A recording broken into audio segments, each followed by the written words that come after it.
My name is Tom Doig, and I am the author of this book here, Moron to Moron, 2 Men, 2 Bikes, 1 Mongolian Misadventure.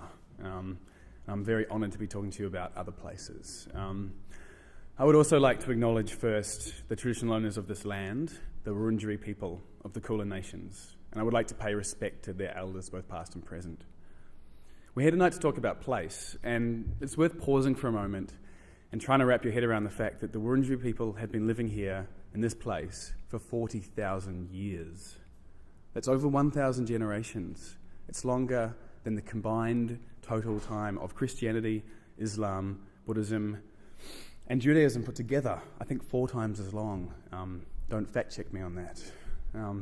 Tens of thousands of years ago, before Port Phillip Bay was even a bay, Wurundjeri people hunted kangaroos across its grassy plains. I would also like to acknowledge that the Wurundjeri people did an extremely good job of looking after this place and are still doing their best now in extremely trying circumstances to continue looking after this place. In 1,000 generations' time, I would be pleasantly surprised if the same could be said for us white fellas. So I'm going to be talking to you about other places. You all know that. And more specifically, I'm going to talk about the other place of Mongolia, focusing on a strange place called Moron and another stranger place also called Moron. I consider myself to be something of a Moron expert. Also, and perhaps more importantly, I'm going to talk about the space in between the 2 Morons. This space, both literal and figurative, is the space of travel and tourism, the space of dreams and pretensions, the space of freedom and of irresponsibility. What is it that drives people to leave the comfort of their everyday lives and suffer in far-flung parts of the world with unpronounceable names and indigestible food? Is it our essentially nomadic nature, as Bruce Chatwin claims? Is it the call of the wild? Or is that just a bunch of pretentious first world rubbish? The short answer is, according to me, all of the above. So Bruce Chatwin was obsessed with this idea of nomadism as an alternative to modern civilization. For a few years there in the 70s, he tried to write a book called The Nomadic Alternative. Chatwin's obsession took him to the bottom of South America and to the heart of Central Australia, partly looking for nomads and partly looking for places where he could fulfill his own dream of being a modern white nomad, or should we say, nomad. So the following quote is from a Bruce Chatwin essay called Nomad Invasions, which he wrote in 1972. Chatwin had been talking about Genghis Khan and the Mongol hordes, and he's now talking about all of humanity. This is quite a hefty quote, so bear with me. We should perhaps allow human nature a fundamental appetite for movement in the widest sense. The act of journeying contributes towards a sense of physical and mental well-being, while the monotony of prolonged settlement or regular work weaves patterns in the brain that engender fatigue and a sense of personal inadequacy. Much of what the ethologists have designated aggression is simply an angered response to the frustrations of confinement. A primary need for movement is borne out by recent studies of human evolution. Professor John Napier has shown that the long striding walk is an adaptation unique among the primates for covering distances over open savannas. The bipedal walk made possible the development of the manufacturing hand, these opposable digits, and this led to the enlarged brain of our species. Any human baby also demonstrates its instinctive appetite for movement. Babies often scream for the simple reason they cannot bear to lie still. A crying child is a very rare thing on a nomad caravan, and the tenacity with which nomads cling to their way of life, as well as their quick-witted alertness, reflects the satisfaction to be found in perpetual movement. End quote. So now, I'm not sure about you, but I don't find that line of reasoning particularly convincing. Is it always true that the act of journeying contributes towards a sense of physical and mental well-being? Try telling that to the thousands of commuters stuck on the Eastern Freeway every morning. And is it accurate to say that the monotony of prolonged settlement or regular work weaves patterns in the brain that engender fatigue and a sense of personal inadequacy? Try talking about the monotony of regular work to some unemployed people, or perhaps sit down with some homeless people or some refugees and talk about the monotony of prolonged settlement. Good luck. Chatwin's argument has been described as the thin soup of theory of nomadism. Now that's Tim Barrett writing in the London Review of Books. Barrett sees such nomad theories as a dubious, non-nutritious form of amateur anthropology. This romanticised armchair philosophizing is the specialty of British writers, and Barrett speculates cheekily that perhaps the hobbit-like scale of British life irritates beyond endurance many who actually yearn to be sleeping out under the stars where they stand a reasonable chance of having their throats cut. Which definitely sums up Bruce Chatwin. Barrett suggests we need to be careful of anyone who insists that nomadism is a natural way of life, while living in cities is, by contrast, unnatural. I'd say we need to be especially careful if the person talking about the wonder of the nomad lifestyle is himself or herself rich and white, if they have rich friends all over the world, if they have a credit card and or insurance, and if they don't own any goats. Now, I love Tony and Maureen Wheeler, the founders of Lonely Planet and benefactors of this magnificent Wheeler Centre in which we find ourselves. But does all their gallivanting around the world make them nomads? Surely not. And I love Robin Davidson's book Tracks.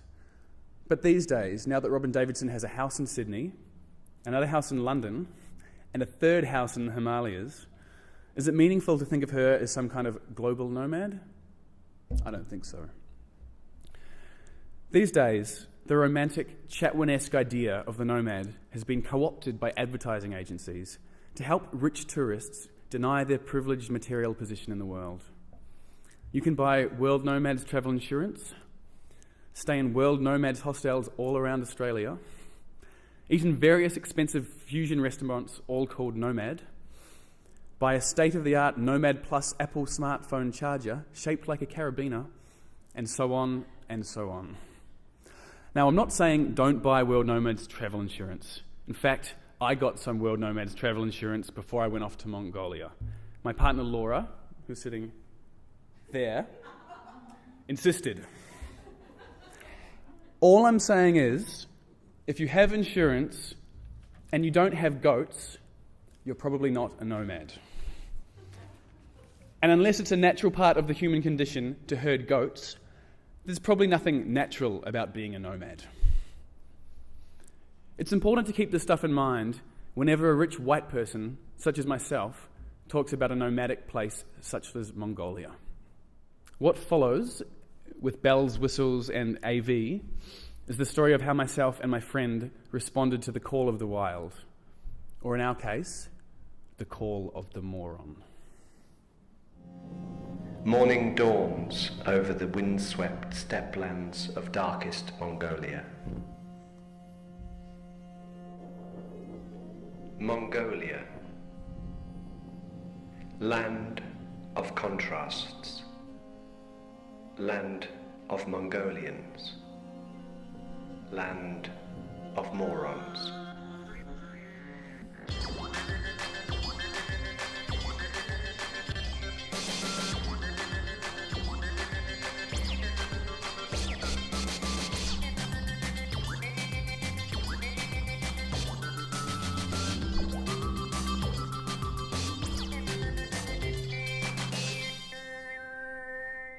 In July 2010, me and my best mate Tama Pugsley, let's see if we can do this. That's him on the right. This laser's great. Me and Tama cycled 1,487 kilometres across northern Mongolia, from a small town called Moron to a smaller town also called Moron. That sign says Moron in Cyrillic. To put our little jaunt in perspective, the world's greatest bike race, the Tour de France, covers around 3,500 kilometres in 21 days. The Tour de Moron was less than half that distance and took us 2 days longer.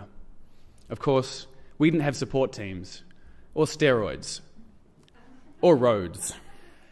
This is an example of what I like to call misadventure tourism, putting yourself in harm's way deliberately, for the thrill of it, turning suffering into a weird, perverse commodity. Because the sad truth is, it's hard to have a properly adventurous time in the 21st century. All the mountains have already been climbed, all the wildernesses have been discovered, usually by people who were living there all along. In this exhaustively explored, mapped, surveilled, guidebooked and geolocated modern world, one of the only remaining ways to test your limits is to be, basically, shonky. Do as little planning as possible, then hope things go enjoyably rather than fatally wrong. Which they continue to do, on and on, each day more excessively action-packed and ridiculously over the top than the last. Generalizing horribly, Mongolians are some of the most welcoming, generous people in the world. It's an essential part of their nomadic lifestyle. There's none of those keep out signs or trespassers will be prosecuted business. No menacing goat skulls mounted to fences. And no fences for that matter. The whole country is pretty much public property, belonging to everyone, yet no one. Nomads and tourists alike can camp wherever they please. If you're riding a horse for up to 100 kilometres a day, you have to travel light. And if you're travelling light in the Mongolian winter, you best be relying on the kindness of strangers. Otherwise you'll end up like Jack Nicholson at the end of The Shining, grinning and dead in a snowy hedge maze. So if you're counting on the salty tea and sympathy of people you've never met, it follows that you extend that same courtesy to visitors, such as myself and Tama. But we came from Shinsealand, New Zealand, land of the long, white-collar summer holiday crowd. In our country, when you go out tramping and camping in the great outdoors, you do it to get as far away from other people as humanly possible. New Zealanders aren't nomads. We are misanthropes. We don't live in tents, we escape into them. If you happen to be out in the bush having a nature-loving moment and someone invited you to eat mutton soup balls and stay in their tent, you'd say, "Oh, no thanks, bro. I've got my own. Cheers, though, eh?" And keep walking quite fast until you couldn't see that kind of creepy character anymore. Of course, New Zealanders with tents don't offer their hospitality in the first place. No one wants to ruin their own tranquility by cramming random strangers into their extremely limited personal space. Unlike Mongolian gers, New Zealand tents are designed to repel visitors. There's no room. I've only got 2 weeks off work this year. It's time to relax. Well, try to relax. Meeting new people isn't exactly relaxing. Get enough of that at work. Where are they from anyway? Grumble, grumble, grumble. Vote Liberal. In this time-honoured fashion, every Kiwi aspires to get away from it all as a rugged individual and connect with Mother Nature without being disturbed by other rugged individuals. New Zealanders excel at loving their neighbour from a safe distance. Using only hand movements and grimaces, it was extremely hard to explain our complex and unique cultural practices to the many Mongolians we met. Maybe they thought we were rude, or crazy, or both. Maybe they thought we were misanthropes. End quote. So maybe to start with, I'd like to revisit our original question, which was, what drives people to leave the comfort of their everyday lives and suffer in far-flung parts of the world with unpronounceable names and indigestible food? Is it our essentially nomadic nature, as Bruce Chatwin claims? No.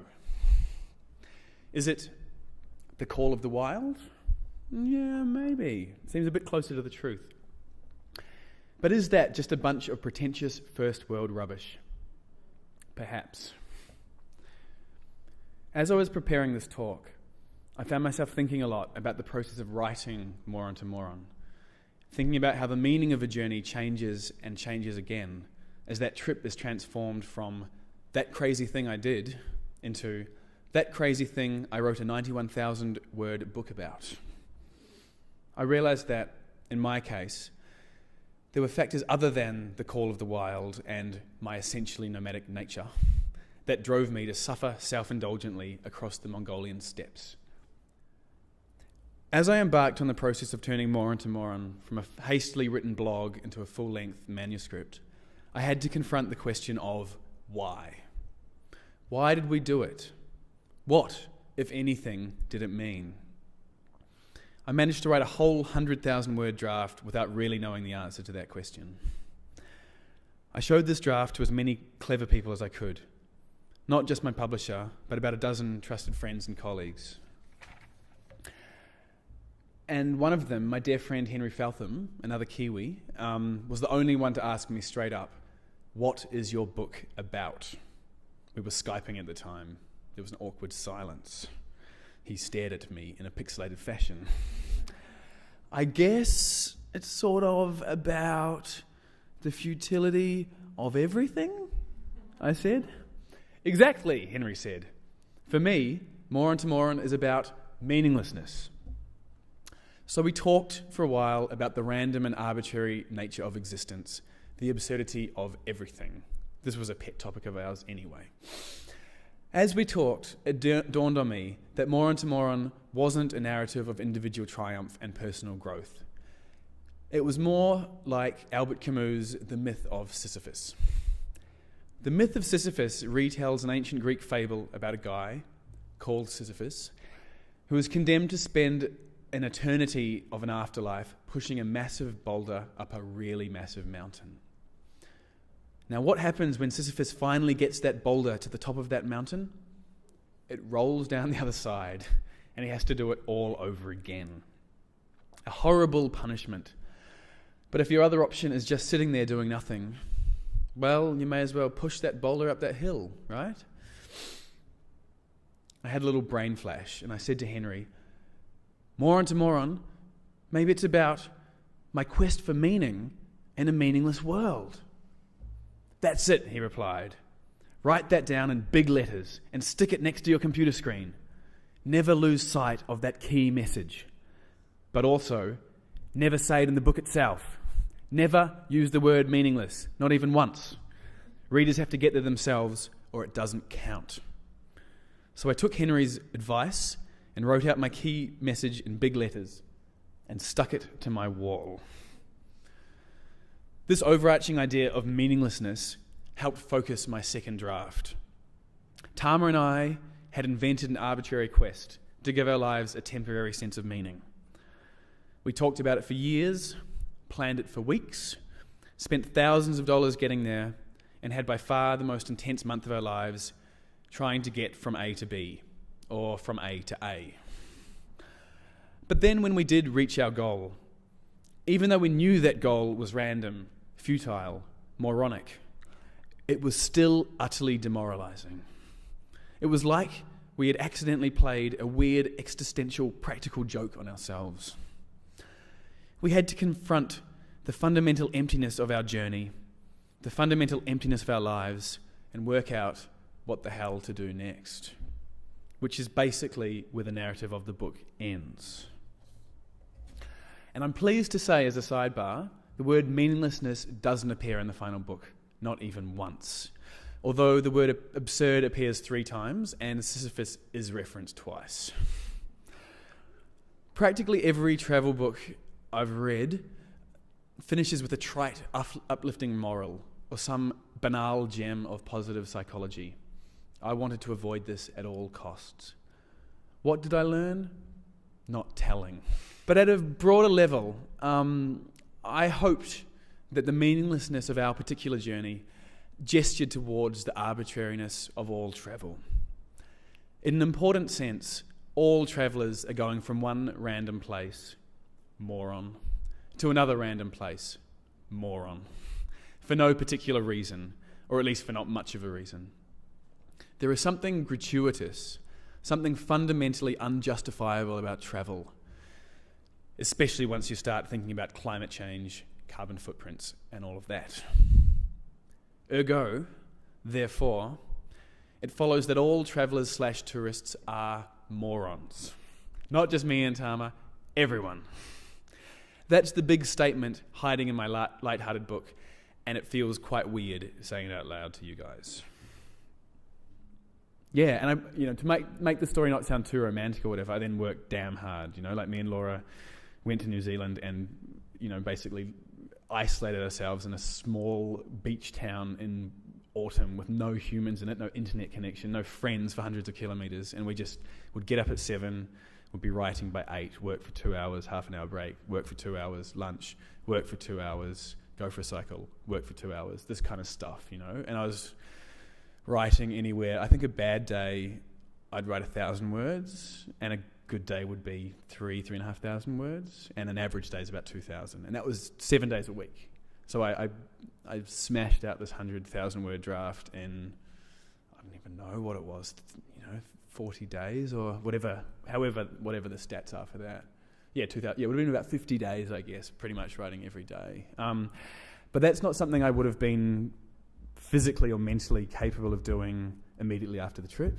Like the period of frustration and angst and desire, I think I just think of it as a spring being wound up in me. Like that spring got wound up for a year and a half, nearly 2 years, and then it was like, bang, ready to go. Yeah. I feel like a lot of the sort of charm and maybe the uniqueness of this book, as opposed to other travel books, is the fact that I wasn't planning to write a book.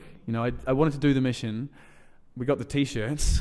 We took the video footage, but I wasn't trying to interview every second goat we met along the way. I wasn't trying to sort of do this sort of like amateur historian meets crappy journalist, find out the secret truth of the nomadic people of Mongolia or what's happening, all this kind of stuff. Like, which is a different kind of book. And maybe, I'm yet to read the great Mongolian travel book. Maybe that book is out there or will be written any day now. But I think what I managed to capture by accident is, I think, something much more interesting, which is what it's like to be a tourist, what it's like to be, to blather through a foreign landscape in a state of ignorance and to be constantly not quite sure what's going on and to not necessarily care that much all the time about what's going on. Which is putting myself out there, it's putting myself, jokingly and not jokingly in the position of the moron and saying, I went there and I didn't actually find out that much about the Mongolian people. I did a lot of research afterwards, like, many, many hours on the internet and libraries finding out all this, incredibly in-depth stuff about Erdnet's largest copper mine and how it was built in 1973 and how it produced this much copper and blah, blah, blah, blah, blah. And I wrote it all in a draft, and then I was just like, it's got to go. The whole thing is that we accidentally rode into the back end of Asia's largest copper mine and was stuck there for hours, and it was a complete headfuck because we didn't know what was going on. And for me, it was like I couldn't have my cake and eat it too. I couldn't be the sort of ignorant tourist having this incredibly visceral experience and then stop and press pause and say, the Erdnet copper mine was founded in 1973 by the Erdenetin Copper Company to provide a need for the Cold War for space exploration, blah, blah, blah. All this very interesting stuff. But the voice that I settled on was too much in the moment, and it was shonky. It was an ignorant sort of, in the moment voice. And I basically made the decision to not go into that sort of extemporizing, discursive voice. Some of the bits I read out tonight are more in that voice, but there isn't actually a heck of a lot of that in the book. It's more about the adventure. I realized what the book was about adventuring. It's not that sort of travel where you travel for months and have, or years, and your life changes and you change as a person. It was more like this sort of like demented Iron Man, extreme sport event that we didn't even really realize, what we were setting ourselves in for. And then it was just like pain and suffering and kind of, this visceral stuff. I see the future of travel writing as moving towards those different ways of thinking about travel. There's only so many gimmicks, such as Moron to Moron, such as hitchhiking around Ireland with a fridge. There's only so many of those style of gimmicks that we can get excited about, and I think sort of finding new ways to position the idea of travel and living and what culture means in that context is very exciting for all of us writers.